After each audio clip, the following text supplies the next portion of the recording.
सो hello guys, good evening सबको। कैसे हैं आप सब? This is Rohit Nichal and welcome to my channel.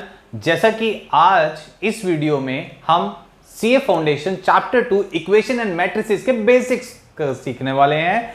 और बेसिक वीडियो क्या होता है जिसमें हम पूरी जान लगा देते हैं, पूरा दिमाग लगा देते हैं। क्यों? क्योंकि अगर हमारे बेसिक्स क्लियर हो गए तो क्वेश्चंस तो हमारे टू द पॉइंट फटाफट हो जाएंगे। अब जैसा कि क्या है कि इक्वेशंस में जो मैं आपको कराऊंगा ना, इसमें कुछ बेसिक्स आपके 9, 10, 11 स्टैंडर्ड के रहने वाले हैं, ठीक है। तो वो आपके रिवाइज हो जाएंगे। जिनको आते हैं वेल एंड गुड, जिनको नहीं आता ठीक है, कोई बात नहीं, क्या हो गया। जिनको नहीं आता उनको आ जाएगा और जिनको आता है उनका रिवाइज हो जाएगा, ठीक है। तो वीडियो को लाइक कर दें और शेयर कर दें, बहुत प्यारी वीडियो होने वाली है। और एक और बात मैं आपको बता देता हूं कि जो लास्ट वीडियो था, जो हमने इससे पहले सीए फाउंडेशन का मैंने डाला है, जिसमें मैंने रेशियो एंड प्रोपोर्शन के बेसिक्स डिस्कस करे हैं, तो आप वो रेडी रखना, क्योंकि मंडे को एक वीडियो आ रहा है जिसमें हम एक्सरसाइज के क्वेश्चन स्टार्ट करेंगे उसके। और जब तक वो चैप्टर चलेगा तब तक ये वाली वीडियो आप बड़े प्यार से रिवाइज कर लेना आराम से, ताकि जब ये चैप्टर शुरू हो तो आपके बेसिक्स क्लियर हो जाए, ठीक है। तो इस तरीके से हम स्टार्ट करेंगे। आज मैं इसके बेसिक्स दे रहा हूं। रेशियो प्रोपोर्शन के मंडे को आपको वीडियो मिल जाएगी, मंडे को आपकी उसकी वीडियो मिल जाएगी। एक्सरसाइज के क्वेश्चन हम वहां से करेंगे, ठीक है जी। क्लियर? स्टार्ट करते हैं हम, चलिए। तो chapter two is equation and matrices. Chapter 2 is equation and matrices. तो देखिए सबसे पहले क्या बोला हुआ है, सबसे पहला बोला हुआ है linear equation in one variable. अब linear equation in one variable क्या होता है? Linear equation in one variable क्या होता है? वेरिएबल तो आपको पता ही है, जो एक्स वाई जेड हम यूज करते थे, 8th स्टैंडर्ड में भी था ये, ठीक है। Linear equation in one variable देखो अब क्या होता है। अब linear equation in one variable क्या होता है कि अगर आपके पास किसी इक्वेशन में एक वेरिएबल हो, अगर आपके पास किसी भी इक्वेशन में एक वेरिएबल हो और वहां पे उस वेरिएबल की जो डिग्री है, वहां पे उस वेरिएबल की जो डिग्री है वो 1 हो, तो उस इक्वेशन को हम linear equation in one variable कहते हैं, ठीक है। क्लियर? अब मैं आपको वन बाय वन इसके कॉन्सेप्ट समझाता हूं, देखिएगा, सुनिए। सबसे पहले तो मैं आपको डिग्री का कॉन्सेप्ट क्लियर करता हूं। डिग्री को हम पावर भी बोल सकते हैं, डिग्री को हम पावर भी बोल सकते हैं। अब ये क्या होता है? ये होता है highest power of variable. Degree is the highest power of variable. Variable की जो हाईएस्ट पावर होती है उसको डिग्री कहा जाता है। जैसे फॉर एन एग्जांपल, यहां पे अगर मैं देखूं, यहां लिख रहा हूं 2x + 5 = 0, ठीक है। तो आप देख सकते हैं यहां पे अगर जैसे x के ऊपर कोई भी पावर नहीं है तो ऑब्वियसली वहां पे क्या होगी? पावर 1। क्लियर? तो ऑब्वियसली पावर क्या होगी? 1। तो यहां पे आप देख सकते हैं कि डिग्री जो है x की क्या है? 1। और यहां पे हमने एक ही वेरिएबल यूज किया हुआ है, वो कौन सा है? x। तो इसीलिए ये जो होगा ये लीनियर इक्वेशन वन वेरिएबल का एग्जांपल। नेक्स्ट आप देखिए, जैसे मैं ले रहा हूं -3/4x + 5/2x = -3। क्लियर? तो ये भी एक लीनियर इक्वेशन वन वेरिएबल का ही एग्जांपल है, क्योंकि अब देखिए वेरिएबल तो x ही यूज हुआ है, यहां भी x है, यहां भी x है, और डिग्री भी देखो दोनों में है 1 है। तो ये भी लीनियर इक्वेशन वन वेरिएबल का कॉन्सेप्ट हो जाएगा, ठीक है। नेक्स्ट अब जो हम पढ़ने जा रहे हैं, जो हमने लीनियर इक्वेशन वन वेरिएबल पढ़ा, नेक्स्ट आएगा linear equation in two variable. Simple सी वर्ड्स में ही सब कुछ है, सारा कुछ सेम है, सिर्फ क्या है, उसमें एक वेरिएबल था, इसमें 2 वेरिएबल है। सिंपल, बहुत ईजी, ठीक है भाई। देखो ये एक ऐसी general form of linear equation होती है जिसमें 2 वेरिएबल्स का यूज होता है, ठीक है। 2 वेरिएबल्स का यूज होता है, जैसे x और y। एग्जांपल से मैं आपको समझाता हूं। देखिए जैसे मैंने लिख दिया 2x + 3y + 9 = 0। अब आप देखिए वेरिएबल्स कौन से यूज हुए हैं? x और y, ठीक है। अब इसकी बेसिक फॉर्म देखिए, ये इसकी बेसिक फॉर्म होती है जिसमें a कभी भी 0 के बराबर नहीं होगा, b कभी भी 0 के बराबर नहीं होगा, और a b c तीनों ही रियल नंबर्स होंगे। तो बेसिक फॉर्म क्या हो गई? ax + by + c = 0, ठीक। अब जैसे अगर मैं यहां से a की वैल्यू पूछूं तो a की वैल्यू क्या होगी? जो x के साथ जो कोफिशिएंट होगा दैट इज 2, b की वैल्यू क्या होगी? 3, और c की वैल्यू क्या होगी? 9। इसी तरीके से देखिए अगर मैं यहां पे लिख दूं 3x - y = 0, ठीक है। अब यहां पे अगर abc की वैल्यू मैं पहचानना चाहूं तो a तो वो होता है जो x के साथ होता है 3, b क्या होता है जो y के साथ होता है -1। अब c तो यहां है ही नहीं, तो c की वैल्यू कितनी हो जाएगी बेटा? 0। तो जो एग्जिस्ट नहीं कर रहा होगा, जो नहीं होगा, उसको आप 0 ट्रीट कर लेना, ठीक है। तो मैंने अभी आपको 2 कॉन्सेप्ट बता दिए हैं, linear equation in one variable और linear equation in two variable, ठीक है। अभी हम बेसिक्स कर रहे हैं सिर्फ, क्लियर, ठीक है। नेक्स्ट अब आगे चलेंगे। नेक्स्ट है साइमल्टेनियस इक्वेशन। इसको मैं आपको बड़े प्यार से एक चीज समझाता हूं। देखो रिकॉल करो, क्लास 10th में चैप्टर नंबर 3 में, क्लास 10th में चैप्टर नंबर 3 में कुछ आपको इक्वेशंस को सॉल्व करने के तरीके होते थे। एलिमिनेशन मेथड है ना, सब्स्टिट्यूशन मेथड और क्रॉस मल्टीप्लिकेशन मेथड।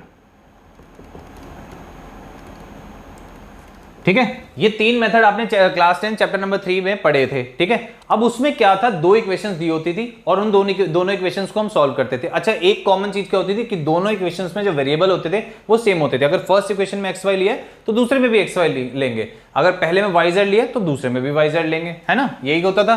जैसे अब देखिए 3x + 4y = 9, ठीक, 6x + 12y = 3। आप देख रहे हो यहाँ पे कि इन दोनों इक्वेशंस में वेरिएबल देखो, यहाँ x है, यहाँ y है, यहाँ x है, यहाँ y है। तो जब वेरिएबल सेम होंगे और एक से ज्यादा इक्वेशंस जब होंगी तो वहां पे उन इक्वेशंस को हम बोलते हैं साइमल्टेनियस इक्वेशन। तभी तो कुछ बुक्स में चैप्टर का नाम भी होता है साइमल्टेनियसली लीनियर इक्वेशंस। तो वहां पे यही होता है, वहां पे क्या होता है, 2 इक्वेशंस होती हैं, 3 भी होती हैं, ठीक है, 3 भी होती हैं, तो वहां पे वेरिएबल्स सेम होते हैं और उन वेरिएबल्स की जो वैल्यू निकालते हैं जिस भी मेथड से, वो होता है साइमल्टेनियस इक्वेशंस। क्लियर, ठीक है, कॉन्सेप्ट क्लियर, आगे चलते हैं।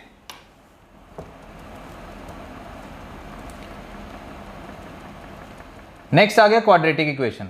ठीक है, चलिए अब इसके बेसिक स्टार्ट करते हैं। क्वाड्रेटिक इक्वेशन में अगर मैं बता दूं तो क्वाड्रेटिक इक्वेशन वो इक्वेशन होती है जिसमें डिग्री होती है 2। अब डिग्री यानी कि highest power of variable, highest power of variable. ठीक है, अब आप देखियो जैसे यहां पे इसका जो बेसिक फॉर्म है वो क्या है, ये गिवन है ax² + bx + c = 0। Clear, ax², हाँ, ax² + bx + c = 0, ये इसका बेसिक फॉर्म है। तो यहां पे अगर मैं हाईएस्ट पावर ऑफ वेरिएबल की बात करूं तो देखो यहां पे x की पावर 1 है, यहां पे 2 है, तो डिग्री यहां पे कितनी होगी, 2। तो ये एक क्वाड्रेटिक इक्वेशन हो गया। क्लियर, अब जब आपने क्वाड्रेटिक इक्वेशन चैप्टर स्टडी किया था, देखिए जब आपने क्वाड्रेटिक इक्वेशन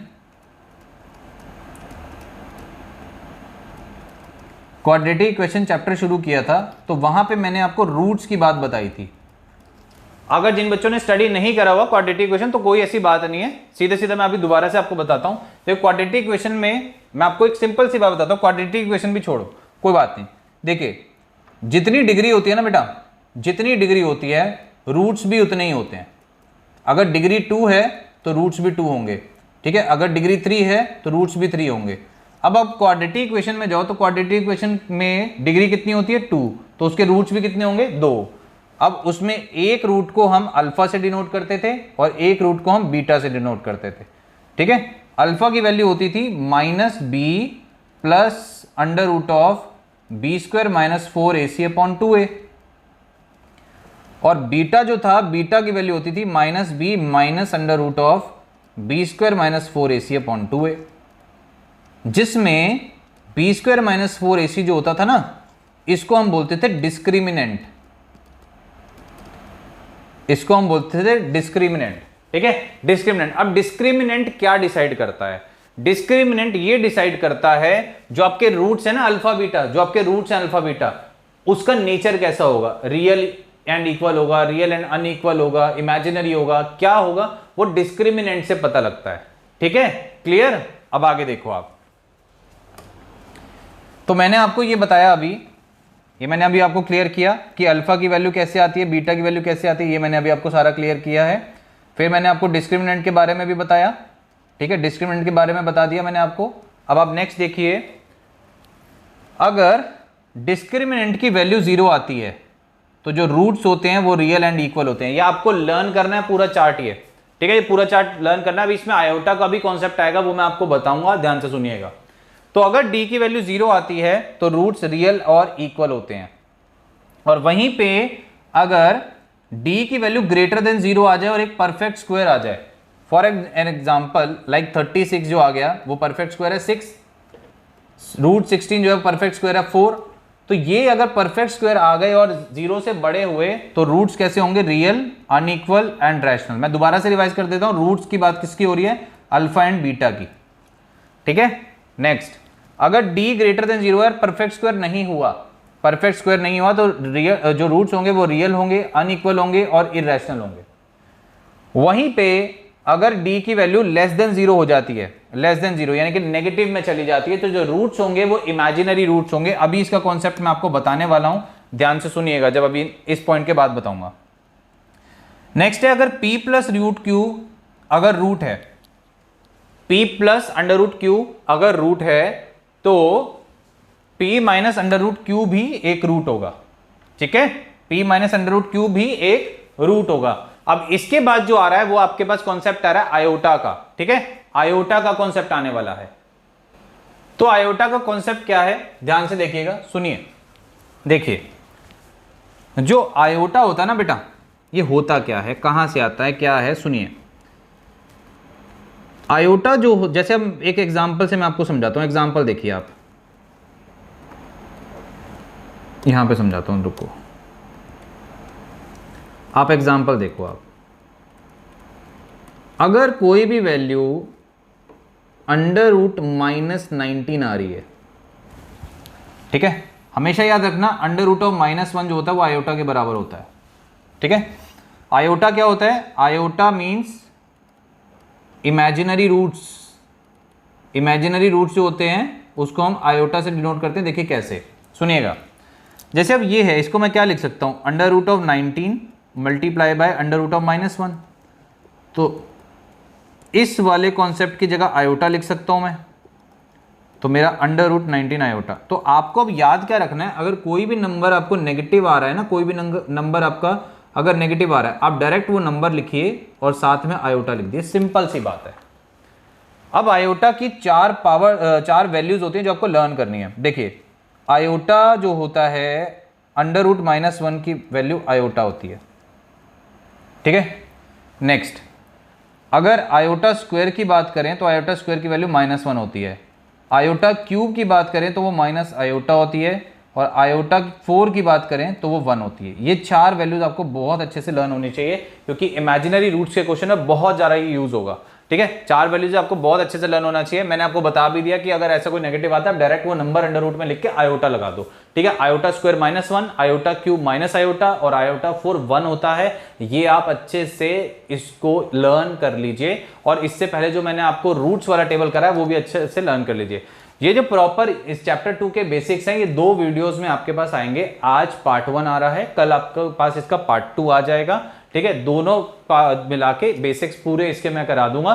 ठीक है, क्योंकि आज जो मैं करा रहा हूं और जो अगले वीडियो वो बहुत लंबा वीडियो हो जाता है, इसलिए मैंने 2 पार्ट्स में उसको बना दिया है। ठीक है, क्लियर, चलते हैं आगे।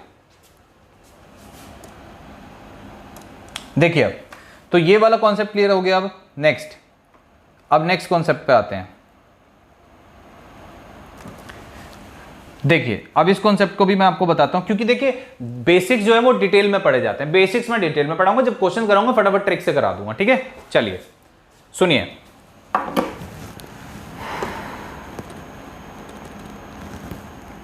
अब जैसे मान लो कोई भी इक्वेशन है, जैसे यहां पे आपको दिया हुआ है, ध्यान से देखिएगा, ax square plus B x plus C बराबर 0। ठीक है, अब इसी को मैं लिख रहा हूं ax square plus B x plus c equal to 0। अगर आपने 10th क्लास में चैप्टर नंबर 2 में देखा हो, वेरिफिकेशन का एक टॉपिक था, वेरिफिकेशन ऑफ रूट्स, ये उसी टॉपिक वही टॉपिक है। देखिए ये एक इक्वेशन हो गई। ठीक है, ये एक इक्वेशन हो गई। अब यहां पे जो हम रूट्स निकालते थे वो रूट्स क्या होते थे, अल्फा एंड बीटा। ठीक है, अब वेरिफिकेशन जो है वो उसमें हम 2 चीजें यूज करते हैं। एक यूज करते हैं sum of roots. Sum of roots का मतलब क्या होगा, रूट्स का सम कर दो, तो हमने इनको ऐड कर दिया। Next is product of roots, या प्रोडक्ट ऑफ जीरोस भी बोल सकते हैं, तो हमने इनको मल्टीप्लाई कर दिया। अब वैल्यू क्या होती है, अगर आप सम कर रहे हो ना तो वो होगा -b/a के बराबर।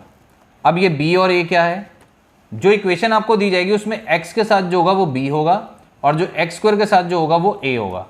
इसी तरीके से जो प्रोडक्ट होता है वो होता है c/a के बराबर। क्लियर यहां तक? नेक्स्ट, अब अगर आपको रूट्स गिवन हो, तो इक्वेशन कैसे बनाते हैं, इक्वेशन बनाने का फॉर्मूला क्या होता था, x square minus sum of zeros into x plus product of zeros बराबर 0। यानी कि जो sum of zeros alpha plus beta करके जो वैल्यू आएगी ना, वो वैल्यू को आप यहाँ एस में रख दो, और अल्फा बीटा करके जो वैल्यू आएगी उसको आप यहाँ पी में रख दो, तो आपका ये पूरा जो है इक्वेशन मिल जाएगा। तो अब चलो हम चलते हैं बेसिक्स पे। चलिए देखिए, अभी मैंने आपको समझाया कि अगर आप सम ऑफ रूट्स निकालते हैं तो अल्फा प्लस बीटा होता है उसका मतलब, और वो फॉर्मूला क्या होता है, माइनस बी बाई ए के बराबर। सिमिलरली प्रोडक्ट ऑफ जीरोस क्या होता है, अल्फा बीटा, जो कि होता है सी बाई ए के बराबर। अब मैंने आपको बताया कि कभी भी कोई इक्वेशन बनानी है, अगर रूट्स अल्फा बीटा की वैल्यू गिवन है तो कैसे बनाते हैं, x square minus sum of zeros into x plus product of zeros equals to 0। ये मैंने आपको प्रॉपर तरीके से क्लियर कर दिया है। नेक्स्ट, अब आगे चलते हैं। क्यूबिक इक्वेशन आ गई है, क्यूबिक इक्वेशन। अच्छा, पता क्या है, अभी मैंने वो लास्ट वीडियो में एक मैंने लाला जी का कॉन्सेप्ट बोल दिया था ना, तो उससे क्या हो गया है कि कुछ बच्चे इतने सीरियस हो गए, मैं क्लास में कभी बोलता हूं ना कि लाला जी वो फटाफट आंसर देने लगते हैं, क्योंकि उनको पता है भाई लाला जी मैं किस लिए बोल रहा हूं। तो अभी जो मेरे चैनल पे अभी आया है वो देख सकते हैं लास्ट वीडियो, इसके पीछे क्या कॉन्सेप्ट है। ठीक है चलते हैं आगे। नेक्स्ट देखिए, अब कह रहा है कि क्यूबिक इक्वेशन जो है, देखिए बेटा उसका स्टैंडर्ड फॉर्म क्या होता है, A X cube plus B X square plus C X plus D equal to 0। जिसमें जो, अगर देखो मैं एक एग्जांपल ले लेता हूं, ठीक है। मान लीजिए मैंने ले लिया 3x cube minus 2x square plus 5x minus 3 equal to 0। अब यहां से अगर मैं a की बात करूं तो a कितना होगा 3, b कितना होगा -2, c कितना होगा 5 और d कितना होगा -3। तो मैंने ये कैसे निकाला, मैंने इसको इससे कंपेयर करके निकाला। देखिए एक्स क्यूब के साथ जो है वो a है, तो एक्स क्यूब के साथ ये a रहा, एक्स स्क्वायर के साथ जो है वो b है, तो एक्स स्क्वायर के साथ क्या है -2, तो ये b रहा। x के साथ जो है वो c है, x के साथ में क्या है 5, देखो c आ गया, और d क्या होता है जो अलग से होता है, दैट इज -3, तो ये हमारा आ गया। ठीक है ना, क्लियर। नेक्स्ट आगे चलते हैं।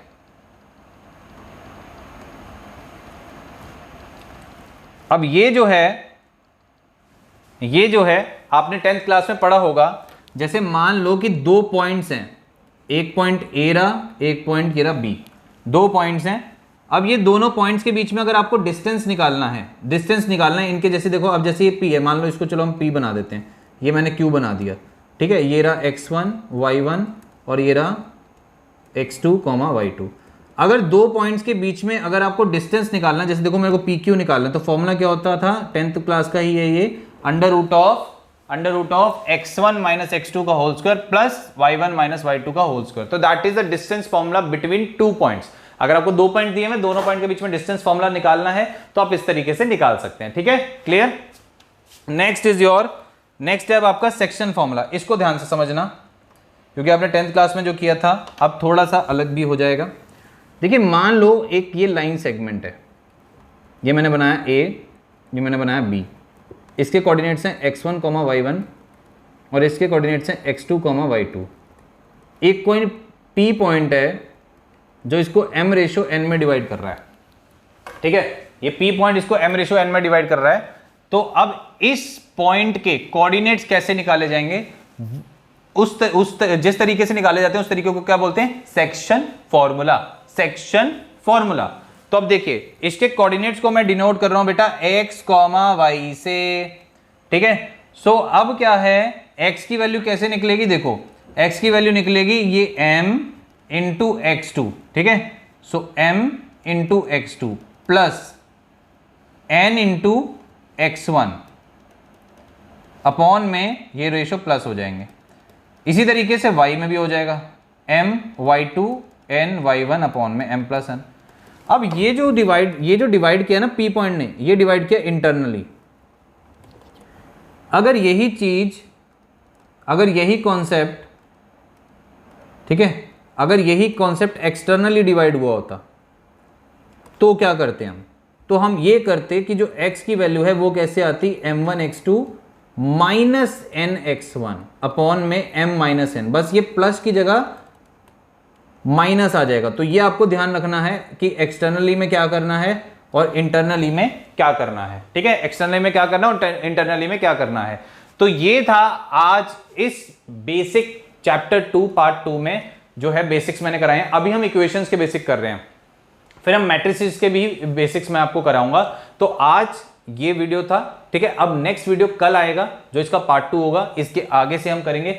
सो आज यहां तक रखते हैं। तो अगर आपको ये वीडियो अच्छा लगा हो तो इसको लाइक करें, शेयर करें, और जिन्होंने भी अभी तक मेरे चैनल को सब्सक्राइब नहीं किया है जल्दी से यार सब्सक्राइब कर लो, ताकि इस तरीके की नोटिफिकेशन आप तक आती रहेंगी। और फिर से मिलेंगे एक और इंटरेस्टिंग वीडियो के साथ, तब तक बाय बाय।